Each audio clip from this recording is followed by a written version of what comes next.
دروازہ پر تھا، کیونکہ جس وقت یسوع مسیح نے وہ کہانی بتائی تب تک یسوع مسیح ابھی مصلوب نہیں ہوئے تھے، تب تک آرام زمین کے نیچے تھا، لیکن بیچ میں گڑھا تھا کہ لوگ دیکھ سکتے تھے ایک دوسرے کو کہ وہ سامنے آرام ہے اور یہ سامنے کرب ہے، دیکھ سکتے تھے۔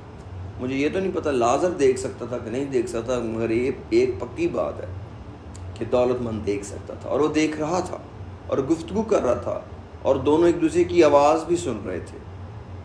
لازر ابراہیم دولت مند سے گفتگو کرتا ہوا ہمیں نظر آتا ہے لوکا کی انجیل کے 16ویں باب میں، لیکن جب یسوع مسیح آسمان پر گئے تو آرام کو آسمان پر لے گئے۔ اسی لیے جب لوگ آرام میں جاتے تھے تو وہ تیسرے آسمان پر، پالوس کہتے ہیں کہ میں تیسرے آسمان پر یکایک اٹھا لیا گیا۔ تو میرے عزیزو، یسوع مسیح کا جی اٹھنا ہمارے لیے ایک بہت بڑی فتح ہے، کیونکہ ہم جس سے دعا کرتے ہیں، جس سے ہم بات کرتے ہیں، ہمیں معلوم ہے کہ وہ زندہ ہے۔ اور استفنس نے جب خداوند کا جلال دیکھا اور اس جلال کے دانے ہاتھ اس نے یسوع مسیح کو دیکھا اور اپنی روح اس نے خداوند یسوع مسیح کے ہاتھوں میں سونپ دی اور کہا کہ یہ گناہ ان کے ذمے نہ لگا۔ تو یہ سارا جشن ہے ہماری زندگی کا، جو روحانی زندگی کا حصہ ہے معافی کے بعد کا، اس کا تعلق یسوع مسیح کے جی اٹھنے سے ہے۔ ہماری رہائی کا تعلق، ہمارے فدیے کا تعلق، ہمارے گناہ بخشے جانے کا تعلق، خون بہائے جانے کا تعلق یسوع مسیح کی موت سے ہے۔ مگر ہماری روحانی زندگی کے سفر کا آغاز روحانی پھل کے لیے، روحانی نعمتوں کے لیے اور روحانی زندگی کے لیے اور دلہن کلیسیا کے لیے، یہ سب کچھ یسوع مسیح کے جی اٹھنے سے ہے، سب کچھ۔ اس لیے یہ دونوں کام ہماری نجات میں الگ الگ رول پلے کرتے ہیں، الگ الگ کام ہے، یہ بالکل الگ، مرنا الگ کام کے لیے، جی اٹھنا الگ کام کے لیے۔ کیونکہ جو گناہ ہے ان کے لیے تو قربانی پرانے عہد نامے میں بھی ہوتی تھی، مگر وہ جانور مر کے زندہ تو نہیں ہو سکتا تھا نا، نہ اس کے زندہ ہونے سے کسی کو کوئی فائدہ ہو سکتا تھا۔ مگر جب یسوع مسیح جو بے عیب برہ ہے، جب وہ مصلوب ہوا اور اس نے ہماری ابدی خلاصی کرائی، تو پھر ہمارے توڑوں کو برکت دینے کے لیے، ہمیں خدا کے بیٹے بیٹیاں بنانے کے لیے، ہمیں دشمن پر فاتح بنانے کے لیے وہ جی اٹھا، تاکہ ہم گناہ کی اس شرمندگی سے نکل کر فاتح کی طرح جئیں اور اجر کے لیے کچھ کام کریں۔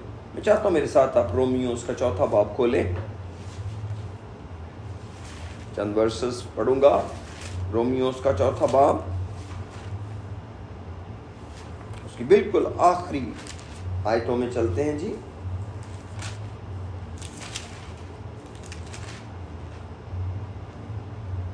ہو خدا من تیرا شکر ہو، لکھا ہے جی،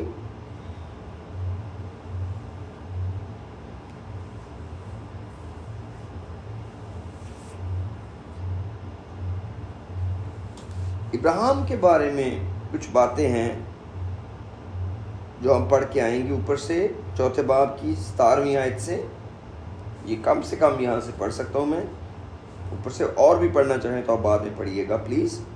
17ویں آیت میں لکھا ہے، وہی ہم سب کا باپ ہے، یعنی ابراہیم کی بات ہو رہی ہے۔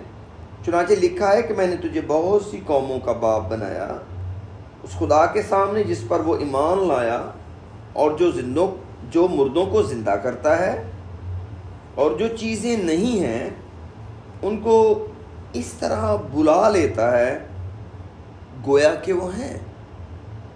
وہ نا امیدی کی حالت میں امید کے ساتھ ایمان لایا، تاکہ اس قول کے مطابق کہ تیری نسل ایسی ہی ہوگی وہ بہت سی قوموں کا باپ ہو۔ اور وہ جو تقریباً 100 برس کا تھا، باوجود اپنے مردہ سے بدن اور سارا کے ریم کی مردگی پر لحاظ کرنے کے ایمان میں ضعیف نہ ہوا۔ ان کو بہت توڑ کر لفظوں کو پڑھنا چاہیے۔ میں ریڈنگ کا استاد تو نہیں ہوں، لیکن میں نے کچھ سمے ان آیتوں پر لگایا ہے پڑھنے میں، تاکہ اس کا مطلب سمجھ آئے۔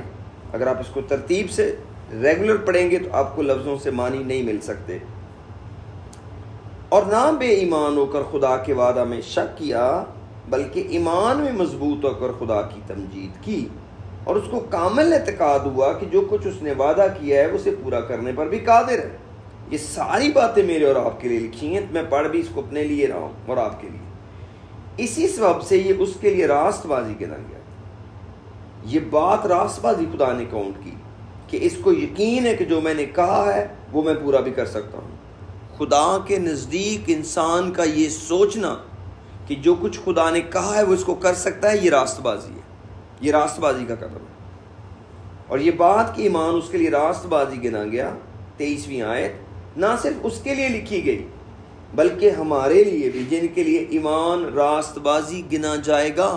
ہمارا بھی ایمان ہی راست بازی گنا جاتا ہے۔ ہم بھی ساری باتیں ایمان سے کر رہے ہیں۔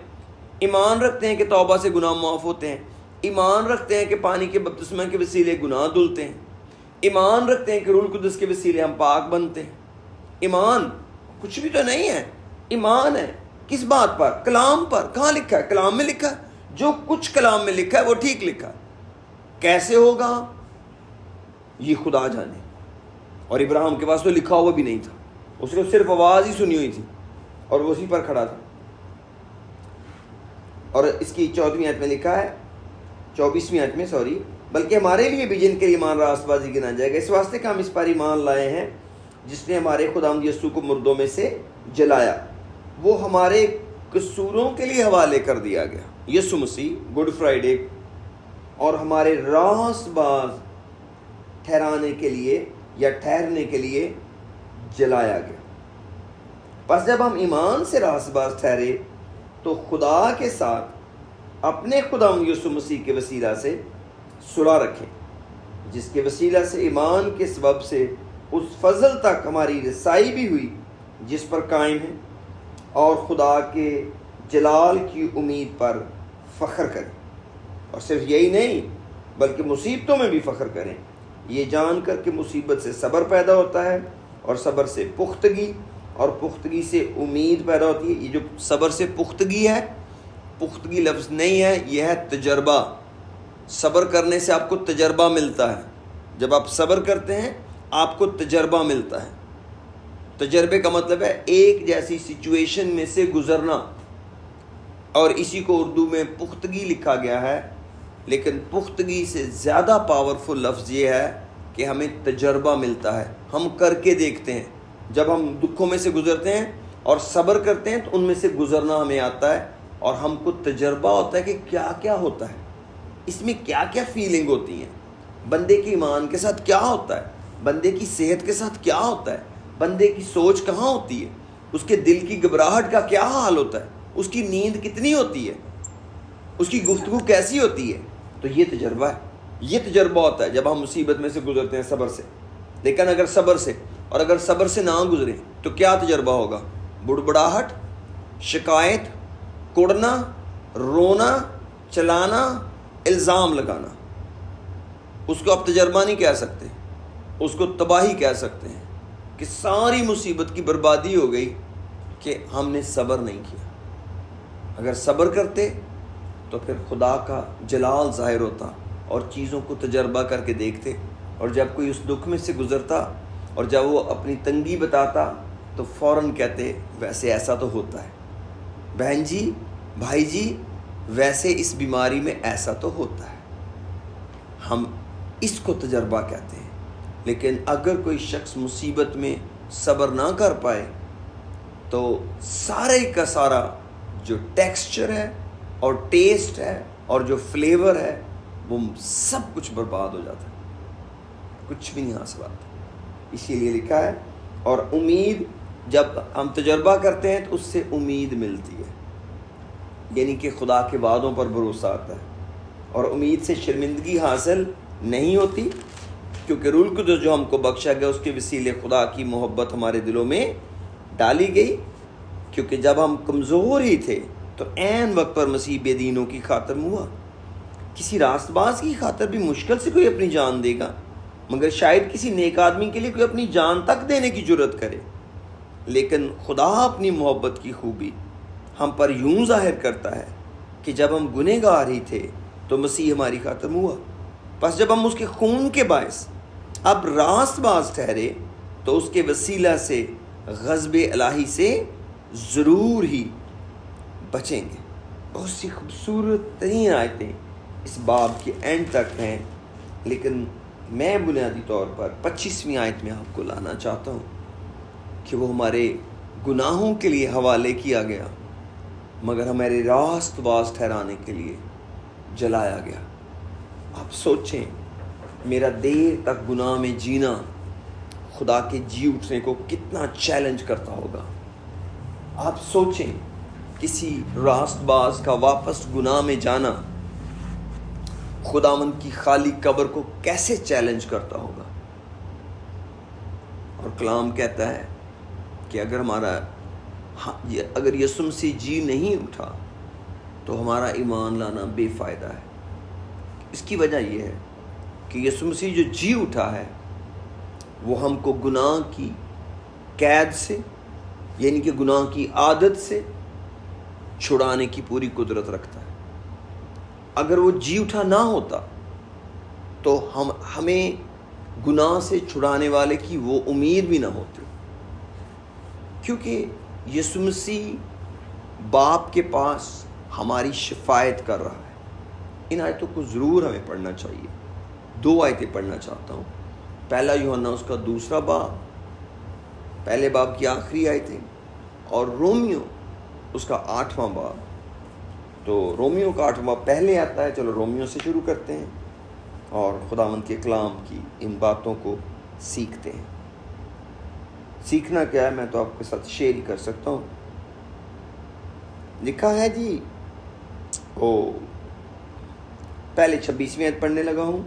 رومنس چیپٹر 8 ورس 26 لکھا ہے، اس طرح روح بھی ہماری کمزوری میں مدد کرتا ہے، کیونکہ جس طور سے ہم کو دعا کرنا چاہیے ہم نہیں جانتے، مگر روح القدس ایسی آہیں بھر بھر کر ہماری شفاعت کرتا ہے جن کا بیان نہیں ہو سکتا، اور دلوں کو پرکھنے والا جانتا ہے کہ روح کی کیا نیت ہے، کیونکہ وہ خدا کی مرضی کے موافق مقدسوں کی شفاعت کرتا ہے۔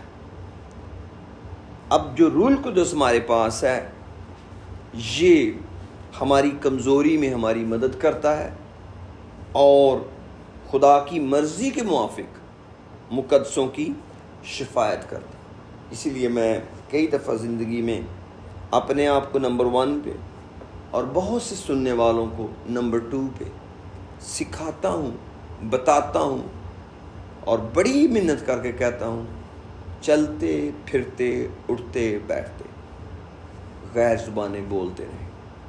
جتنی زیادہ غیر زبانوں میں آپ دعا کر سکتے ہیں، جتنا زیادہ، ہم پولوس کو تو چیلنج نہیں کر سکیں گے۔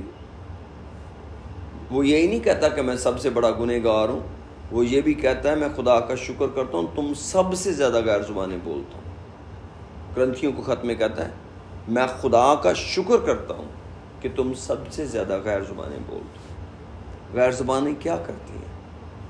میری کمزوری میں میری مدد کرتی ہیں اور باپ کے سامنے میری شفاعت کرتی ہیں، اور یہی یسوع مسیح کی شفاعت کا طریقہ ہے، کیونکہ آگے چل کر لکھا گیا ہے یسوع مسیح ہماری شفاعت کرتا ہے۔ تو یسوع مسیح کیسے شفاعت کرتا ہے؟ اس کا یہ تو نہیں مطلب کہ روح القدس بھی شفاعت کر رہا ہے اور یسوع بھی شفاعت کر رہا ہے، دو مل کر شفاعت کر رہے ہیں تو تب جا کے ہمارے گناہ بخشے جائیں گے۔ اٹس ناٹ سو، ایسا نہیں ہے۔ یسوع مسیح جو ہے روح القدس کے وسیلے ہماری شفاعت کرتا ہے۔ روح القدس اس وقت شفاعت کا کام کرنے کے لیے ہمارے منہ میں ہے اور ہمارے دل میں ہے اگر ہم اسے استعمال کریں۔ میرے عزیزو، خدا سے کئی دفعہ ہم مدد نہیں لینا چاہتے۔ بہت سے لوگوں کو میں نے زندگی میں دیکھا ہے، وہ سٹرگل کرتے ہیں۔ جب میں خدا کو کبھی کہتا ہوں نا خدا میں تیرے ساتھ مل کے کام کروں گا، میری روح ایک دم خوش ہو جاتی ہے، کیونکہ ابلیس مجھے ہمیشہ خدا سے الگ کر کے مجھ سے کام کرنے کا مشورہ دیتا ہے. خدا میں تیرے لیے کام کروں گا, آج کا دن میں تیرے لیے گزاروں گا, آج کے دن میں تیری پرستش کروں گا. نو, خداوند آج کے دن میں تیرا برتن بنوں گا. مجھے اپنے روح سے بھرنا, مجھے اپنے روح کی ڈائریکشن میں چلانا, مجھے اپنے کام کے لیے استعمال کرنا, مجھ سے دعا کروانا, میرے اندر ہو کے بات کرنا, یہ خدا کو چاہیے. لیکن ابلیس بالکل الٹا گھما کے ہماری دعا کو الٹا کر بدل کے رکھ دیتا ہے, اور ہم خدا کو کہنے لگتے ہیں میں تیرے لیے یہ کروں گا. اس لیے لوگ گناہ سے توبہ کرتے وقت کہتے ہیں میں یہ دوبارہ گناہ نہیں کروں گا, کیونکہ ان کو ابلیس کہتا ہے کہ خدا کو خوش کرنے کے لیے یہ بولو کہ آئندہ یہ گناہ نہیں کروں گا, تاکہ تم دوبارہ کرو تو تم اپنے آپ پر تم شرمندگی میں ڈوب جاؤ اور خود ہی کہو میں اب خدا کے لائق نہیں. میں یہ نہیں کہتا کہ آپ خدا کو یہ کہیں کہ میں نے دوبارہ کرنا ہے. توبہ کا مطلب ہی ہے کہ میں نے دوبارہ نہیں کرنا, لیکن یہ کمٹمنٹ خدا کو بتانا کہ میں یہ گناہ کبھی دوبارہ نہیں کروں گا, یہ خطرناک ترین قدم ہے. اور کبھی بھی تجربہ کار ایماندار یہ قدم نہیں اٹھاتا. یہ ہمیشہ کمزور لوگ قدم اٹھاتے ہیں کہ خداوند میں یہ غلطی دوبارہ نہیں کروں گا. یہ تو کہا جا سکتا ہے خدا اگر تو مجھے فضل دے تو یہ غلطی دوبارہ نہیں کروں گا. خدا مجھے فضل دینا کہ میں اس گناہ کو دوبارہ نہ کروں. یہ تو سینس بنتی ہے, لیکن یہ سینس نہیں بنتی کہ اس سے خدا خوش ہوگا کہ آئندہ میں یہ نہیں کروں گا. شاید خدا آپ میں سے کسی سے بات کر رہا ہے. خدا کا شکر ہو, خدا کا شکر ہو. اب میرے عزیزو, جب ہم اسی چیپٹر کی 33ویں آیت پڑھتے ہیں تو یہاں لکھا ہے خدا کے برگزیدوں پر کون نالش کرے گا؟ خدا وہ ہے جو ان کو راست باز ٹھہراتا ہے. کون ہے جو مجرم ٹھہرائے گا؟ مسیح یسوع وہ ہے جو مر گیا بلکہ مردوں میں سے جی بھی اٹھا اور خدا کے داہنی طرف ہے اور ہماری شفاعت بھی کرتا ہے.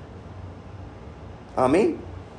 اب پہلا یوحنا کا خط, یعنی اسی یوحنا نے خط بھی لکھے ہیں 3. پہلا خط, اس کے پہلے باب کی بالکل آخری آیتیں لکھا ہے 7ویں آیت میں 7th ورس کہتی ہے. ہاں شمع میری ہیلپ کر سکتی پڑھنے. پہلا یوحنا پہلا باب 7ویں آیت.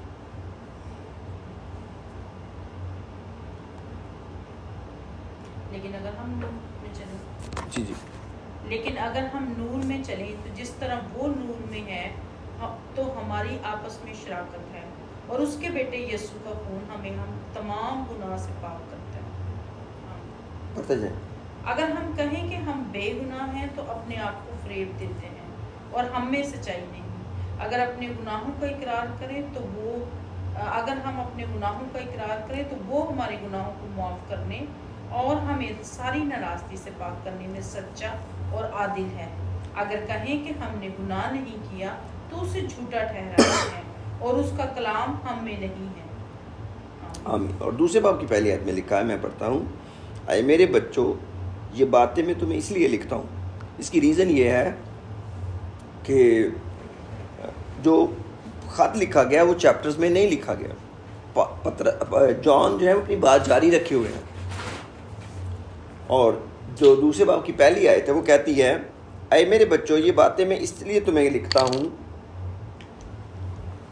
کہ تم گناہ نہ کرو, اور اگر کوئی گناہ کرے تو باپ کے پاس ہمارا ایک مددگار موجود ہے, یعنی یسوع مسیح راست باز, اور وہی ہمارے گناہوں کا کفار ہے, اور نہ صرف ہمارے ہی گناہوں کا بلکہ تمام دنیا کے گناہوں کا بھی. اس لیے میرے عزیزو, کلام میں لکھا ہے کہ اگر ہم گناہ کریں تو باپ کے پاس ہمارا ایک مددگار موجود ہے. تو یہ جو مددگار ہمارا ہے یسوع مسیح راست باز, یہ ہم کو ہمارے گناہوں سے چھڑانے کی پوری قدرت رکھتا ہے. ان گناہوں کی نہیں جو ہم پہلے گناہ کر چکے ہیں, یہ ان گناہوں کی بھی بات ہو رہی ہے جو نجات پانے کے بعد بھی ہم سے سرزد ہوتے ہیں. وہ ان گناہوں سے بھی چھڑانے کے لیے زندہ ہے, بشرط کہ ہم ان گناہوں سے نکلنے کا فیصلہ کریں کہ ہم نے گناہ سے لڑنا ہے. گناہ اصل ایشو ہے میرا, کہ میں کہیں گناہ میں تو نہیں ہوں. جو کام میں نے نہیں کرنے تھے کیا میں کر تو نہیں رہا؟ اور جو مجھے کام کرنے تھے کیا میں ایسا تو نہیں میں نہیں کر رہا؟ تو یہ دونوں طرف کے گناہ ہیں. گناہ جو سن آف اومیشن ہے اور سن آف کمیشن ہے. خدا کام دیتا ہے کرنے کا، اگر ہم وہ نہیں کرتے تو سن آف کمیشن کرتے. اس لیے میرے عزیزوں، ہمیں کبھی بھی خدا کی بات کو رد نہیں کرنا، اور ہم جتنا گناہ سے لڑیں گے خدا کے اتنے ہی قریب ہوتے جائیں گے. گناہ سے لڑنے والے لوگ گناہ گار نہیں ہوتے، وہ راست باز ہوتے ہیں. جو لوگ گناہ سے لڑنا چھوڑ دیتے ہیں وہ راست باز اپنے آپ کو دکھائی دیتے ہیں. وہ لوگوں کی نظر میں کوشش کرتے ہیں کہ ان کو گناہ گار نہ سمجھا جائے، ورنہ کوئی بھی انسان خدا کے آگے ٹوٹے بغیر رہ ہی نہیں سکتا. ہم جب بھی خدا کے پاس آتے ہیں ٹوٹے ہوئے برتن کی طرح آتے ہیں، اور یہ ساری کی ساری امید خدا یسوع مسیح کے جی اٹھنے سے ہے. جو ہمارے گناہ کے ساتھ لڑنے کی جنگ ہے یہ یسوع مسیح کے جی اٹھنے کے سبب سے ہے. اس نے ہم کو دلیری دی ہے کہ ہم گناہ سے لڑیں اور گناہ پر غالب آئیں، کیونکہ وہ زندہ ہے اس لیے ہم بھی زندہ ہیں. ہمیں چھڑانے والا زبردست ہے. یہ نہیں کہ ہم جان بوجھ کر گناہ کریں گے، کبھی بھی نہیں، کبھی بھی نہیں. اس پہ پابندی ہے. کلام کہتا ہے اگر ہم جان بوجھ کے گناہ کریں تو صرف جہنم کا آگ کا آتش جو ہے وہ باقی ہے، صرف آگ کی سزا باقی ہے. جان بوجھ کر نہیں گناہ کرنا. لیکن اگر گناہ ہو جاتا ہے بدن میں تو اس سے چھڑانے کے لیے خدا نے بڑے پکے بندوبست کیے ہیں. اتنا پیارا خدا کا روح ہے جو ہمارے اندر سے ہو کے کام کرتا ہے اور ہمارے ہی لیے شفایت کر رہا ہے. اسی کو ہی معاف کر دے جس کو تو نے مجھے دیا ہے، اسی بندے کو معاف کر. یہی مدد ہے کہ خدا کے سامنے. اس لیے غیر زبانوں میں جب ہم دعا کرتے ہیں بڑی جلدی بحال ہو جاتے ہیں، بڑی جلدی دل کو تازگی ملتی ہے. آپ کبھی تجربہ کر کے دیکھیں. صرف کام یہ کرنا ہے کہ اپنے ذہن کو ان غیر زبانوں کو سننے پہ لگانا ہے کہ میں غیر زبانیں بول رہی ہوں یا میں بول رہا ہوں. تو میرے عزیزو، یہ وہ یسوع مسیح کا جی اٹھنا ہے جس نے ہم کو یہ برکت اور امید اور تسلی اور خوشی بخشی ہے. اس کی خالی قبر میری فتح ہے. اور یاد رکھیں کوئی شخص بھی گناہ کے ساتھ آسمان پر نہیں جائے گا. کوئی گناہ گار بھی، کوئی گناہ گار آسمان پر نہیں جائے گا. راست باز آسمان کی بادشاہی میں جائیں گے. کون سے راست باز؟ جو ایمان سے راست باز ٹھہرے. اور یہی کچھ 5ویں باب کے شروع میں لکھا ہے کہ اگر ہم ایمان سے راست باز ٹھہرے ہیں تو خدا یسوع مسیح کے وسیلے خدا باپ سے صلح رکھیں. ہمیں خدا سے جڑے رہنا ہے. پل پل کی خبریں اس کو دینی ہیں. جب آپ بھی کسی سے صلح ہوتی ہے نا تو آپ اپنی کمزوریوں سے بتاتے ہیں، اور جب ہم کسی سے صلح نہ ہو پھر اپنی بڑی بڑی باتیں بتاتے ہیں. ہم نے بڑی ترقی کر لی ہے، ہم بہت آگے چلے گئے. لیکن صلح کا مطلب یہ ہے کہ یہ میرا مددگار ہے، اور اس کا صلح کا مطلب ہے اطمینان میں ہونا. اطمینان کا مطلب ہے کمپلیٹ ہونا. کمپلیٹ ہونے کا مطلب ہے ایک ہونا. خدا کے ساتھ ایک بنے رہو. جب تم ایمان سے راست باز ٹھہرے ہو تو پھر خدا کے ساتھ ایک بنے رہو. ایک، میں اور خدا ایک ہیں. اور آج ہی میں بہت زیادہ بائبل اسٹڈی تو نہیں کر سکا، لیکن آج ہی میں آیت پڑھ رہا تھا عبرانیوں 4 باب میں کہ جس سے ہم کو کام ہے اس کی نظر میں سب چیزیں بے پردہ ہیں.